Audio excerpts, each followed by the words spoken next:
Hello everyone, welcome to the online platform of Dhruvid academy. तो मैं एक बार फिर से हाजिर हूं आप सभी के सामने नेट जून 2025 के ऑर्गेनिक के क्वेश्चन के साथ।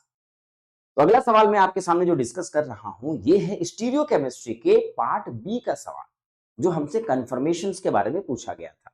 चलिए सवाल को एक बार देखते हैं और इसको देखते हैं कि क्या क्या चीजें यहाँ पे हमें पता होनी चाहिए थी इसको अप्रोच करने के लिए। तो इंपॉर्टेंट चीज ये कहता है कि the correct order of stability, आपको स्टेबिलिटी ऑर्डर के बारे में बताना है for the following conformation of propanal. यानी हमारे सामने एक प्रोपेन अल है, अगर आप ध्यान से देखें तो 3 कार्बन का अल्डिहाइड है, दिस इज द प्रोपेन अल। और इसका हमें कन्फर्मेशंस की स्टेबिलिटी पूछी गई थी कि कौन सा कन्फर्मेशन ज्यादा स्टेबल है। तो गौर फरमाइए, तो आपको ये पता होना चाहिए बच्चों कि जो हमारा कार्बोनिल ग्रुप्स होते हैं इनका कौन सा फॉर्म ज्यादा स्टेबल और क्यों होता है, इसका अप्रोच क्या होता है। तो अगर आप इसको ध्यान से देखें तो ये जो हमारा ए फॉर्म है, इसको मैं अगर डिफाइन करूं तो ये हमारा जो फॉर्म है ये COOH लगा हुआ है। यहां आपके पास Me ग्रुप CO के इक्लिप्सिंग है और H ग्रुप यहाँ पे दोनों एक बिलो और एक एबव है।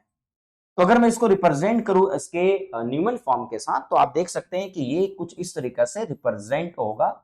Me ग्रुप लगा हुआ है और H ग्रुप यहाँ पे मौजूद है। क्लियर है, ये हमारा पहला फॉर्म है। दूसरा अगर मैं डिफाइन करूं, ये जो मॉलिक्यूल आप देख रहे हो इसका मैं अगर नॉर्मल आपके फॉर्म को लिख दूं के न्यूमन फॉर्म को, तो ये भी आपका कुछ ऐसे रिप्रेजेंट होगा। ये CO बॉन्ड और ये H बॉन्ड को आपने यूं लिख दिया है और देखो यहां जो H है वो इस H के इक्लिप्सिंग है, तो यहां पे जो रिप्रेजेंटेशन है मैंने इसको यूं लिख दिया है। Me अबव द प्लेन है तो मैंने इसको लेफ्ट लिख दिया है और ये हमारा राइट डायरेक्शन में। हम यहां से भी बना सकते हैं पर ये ज्यादा क्लैरिटी के साथ आपको देखने को मिलेगा। तो यहाँ पे भी जो स्ट्रक्चर बना उसको भी मैं लिख देता हूं, वापस से आपके सामने इसको बना देता हूं ताकि आपको दिक्कत ना हो समझने में कि H बिलो द प्लेन है और यहाँ Me आपकी अबव द प्लेन है। ये फॉर्म को अगर आप देखें तो इस फॉर्म में डिफरेंस क्या है, ये बाइसेक्टिंग फॉर्म है। यहाँ पे अगर आप ध्यान से देखें तो हाइड्रोजन और हाइड्रोजन आपस में कौन से फॉर्म में आ रहे हैं, इक्लिप्सिंग फॉर्म में आ रहे हैं। ठीक है, यहाँ पे हमारे पास जो मिथाइल है वो CO के साथ इक्लिप्सिंग आ रहा है। तीसरा जो हमारा स्ट्रक्चर है वो कैसा बना हुआ है ये भी जरा गौर से देख लीजिए, आपको कंफर्मेशन का आइडिया होना चाहिए। एल्डिहाइड है, यहां भी आपके पास ये फॉर्म H और यहां पे आपके पास एक बिलो द प्लेन है और ये above the plane Me group लगा हुआ है। इस फॉर्म को भी अगर हम रिप्रेजेंट करें तो आप इसको नॉर्मली इस तरीके से लिख सकते हैं कि ठीक है ये एल्डिहाइड ग्रुप लगा हुआ है और H जो है वो हमारा इक्लिप्सिंग लगा हुआ है। Me अबव द प्लेन है, फिलहाल अबव द प्लेन को हमने लेफ्ट की तरह कंसीडर किया है और ये H हमारा राइट की तरफ है। मान के चलो मैंने इसको इस तरीके से रिप्रेजेंट किया है, तो यहां से भी आप इसका जवाब दे सकते हैं। तो सबसे इंपॉर्टेंट चीज यहां पे होता क्या है बच्चों कि जो हमारा बाइसेक्टिंग फॉर्म होता है ये, इस फॉर्म को हम सबसे कम स्टेबल मानते हैं। यहां पे जो हमारा जो ग्रुप Me ग्रुप है CO की इक्लिप्सिंग और H ग्रुप जो है CO की इक्लिप्सिंग, ये फॉर्म जो है वो ज्यादा स्टेबलाइज्ड फॉर्म होते हैं। क्योंकि यहां पे आप देखेंगे कि अगर ये बाइसेक्टिंग फॉर्म होता है तो ये इक्लिप्सिंग हाइड्रोजन है जिनसे स्टेबिलिटी बहुत कम मिलती है। तो यहां पे हमारे पास जो हाइड्रोजन है अगर आप देखें तो ये हाइड्रोजन और ये Me ग्रुप दोनों एक दूसरे के नजदीक है, तो इसको गॉच फॉर्म भी आप कह सकते हो।